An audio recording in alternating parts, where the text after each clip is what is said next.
Hello সবাইকে। তো চলে আসলাম আবার একটা নতুন ব্লগ নিয়ে।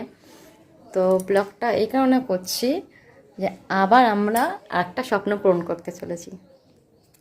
হ্যাঁ গাইস, আমরা আবার একটা স্বপ্ন পূরণ করতে চলেছি। তো এটা থার্ড স্বপ্ন আমাদের। আমাদের দুটো স্বপ্ন অলরেডি পুরো হয়ে গেছে। 1 মিনিট দাঁড়াও। হ্যাঁ, যেটা বলছিলাম তোমাদের, তো আমি রেডি হয়ে গেছি। তো কোথায় যাব সেটা তোমরা পুরো ভিডিওটা দেখলেই বুঝতে পারবে। তো ভিডিওটা তোমরা দেখো। তো চলো। ওই যে হাই, ওই যে আমাদের মহারাজা আগেই বেরিয়ে গেছে।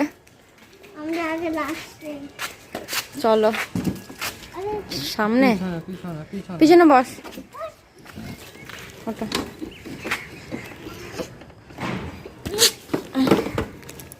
ভাঙা ছোড়া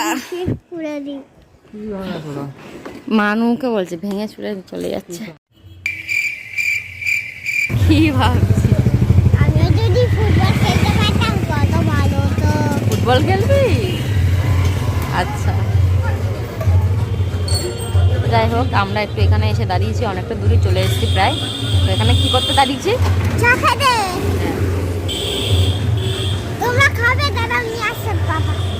তোমরা দাদা ওর পাপা নিয়ে আসছে, তাই তো? তো এখানে একটু দাঁড়িয়েছি চা খাওয়ার জন্য। আমরা চাটা খেয়ে নিয়ে তারপরে আবার যাব। চা নিয়ে এসছে। এটা ধরবো কোথায় আমি? ফোন বন্ধ করে ধরতো। चलो भाई देखो अब मैं क्या करता हूँ।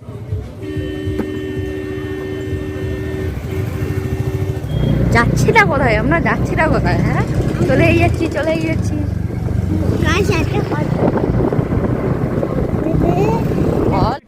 अबे जल्दी बोल, कल सुबह पनवेल निकलना है। বল, তোর দিকেই তো মুখটা ঘোরানো। গাইস, আমাদের একটা বিড়াল ছিল আমাদের গাড়ির ওই সামনে। আমরা হঠাৎ করে এই গাড়িটা যাচ্ছিলাম নিয়ে, তখন দেখলাম গাড়িও বিড়ালটা আমাদের মাঝখান থেকে চলে গেছে। হ্যাঁ, ভাগ্যিস বলে আমাদের, আমরা বেঁচে যাই হোক গাইস, চলো। এবার হয়তো তোমরা বুঝেই গেছো আমরা কোথায় এসেছি। হ্যাঁ, জীবনে তো অনেক স্বপ্নই দেখেছি, তার মধ্যে দুটি অলরেডি পূরণ করে ফেলেছি। আর এটা আমাদের থার্ড স্বপ্ন। তোমরাই বলো, স্বপ্ন দেখা কি ভুল? স্বপ্ন দেখবো, তবেই তো বড় হতে পারবো, স্বপ্নগুলো পূরণ করতে পারবো। যাই হোক, অনেক ভাট বকে ফেলেছি জানি। A few moments later. তো ফোনের দোকানে এসে দেখছিলাম কোন ফোনটা নেব। আমরা বাড়িতে ভেবেই এসেছিলাম যে কোন ফোনটা নেব। তারপরে ফোনের দোকানে দাদাটা সাজেশান করলো যে এই ফোনটা নিলে একটু বেশি ভালো হবে। তাই আর একটু চিন্তা ভাবনা করছিলাম। এটা কি তোমরা জানো, ভিডিওটা করেছি 2 সপ্তাহ, মানে ফোনটা কিনেছি বিগত 2 সপ্তাহ মতন হতে যায়। এখন আমি এডিট করছি, বাকিটা তোমরাই বুঝে নাও এতদিন আমি কোথায় ঘুমাচ্ছিলাম। 1 ঘন্টা হয়ে গেল গাইস, ফোন কিনতে এসেছি। বুঝতেই পারছি না ফোন কিনতে এসেছি নাকি সোনা কিনতে। এখানে আমাদেরকে বসতে বলেছে, বসে এখন বসে বসে গল্প করি।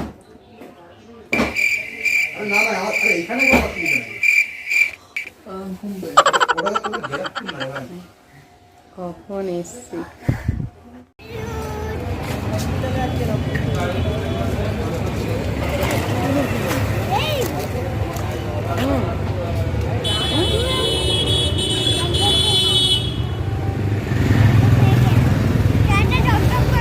চা আবার ডকডক করে খাওয়া যায় নাকি?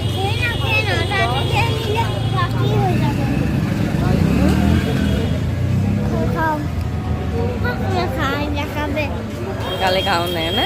चले एक काम कर, 200 रुपए दे और 50 रुपए काट ओवर एक्टिंग के वजह। একদিন পার করে আবার পরের দিন চলে এসেছি ফোন কিনতে। হ্যাঁ, আমাদের একেবারে কোনো কাজ সফল হয় না। আমাদের লাইফে অনেক বাধা, সব বাধা পেরিয়ে এগিয়ে যাওয়ার নামই জীবন। আবার ভাট বকছি। যাই হোক, একটা প্রবলেম হওয়ার জন্য সেই দিন আমরা ফোনটা কিনতে পারিনি। তো কী হয়েছে, সেই দিন না কিনতে পারি, পরের দিন সবাই মিলে দল বেঁধে গিয়ে একদম তুলে নিয়ে এসেছি, না মানে ফোনটা নিয়ে এসেছি। আমাকে দিয়েছিল ফোনটা ওপেন করার জন্য। কেমন যে ফিলিংসটা হচ্ছিলো গাইস, তোমাদেরকে বলে বোঝাতে পারবো না। অনেকটা বাধা বিঘ্ন পেরিয়ে অনেকটা স্ট্রাগল করার পর জীবনের স্বপ্নগুলো পূরণ হয়। মাম্মা পাপা ফোন কিনছে না, আমার ভীষণ আনন্দ হচ্ছিল। হ্যাঁ, তোর তো আনন্দ হবেই। নতুন ফোন আসলে তুই ফোনের মধ্যে নতুন নতুন গেম নামিয়ে খেলতে পারবি, নতুন ফোনে ভিডিও দেখতে পারবি।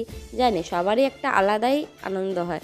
যাই হোক, তোমরা আমাকে এইভাবেই সাপোর্ট করো, এইভাবেই ভালোবাসা দিতে থেকো, যাতে আমি আরও বড় হই, আরও এগিয়ে যেতে পারি।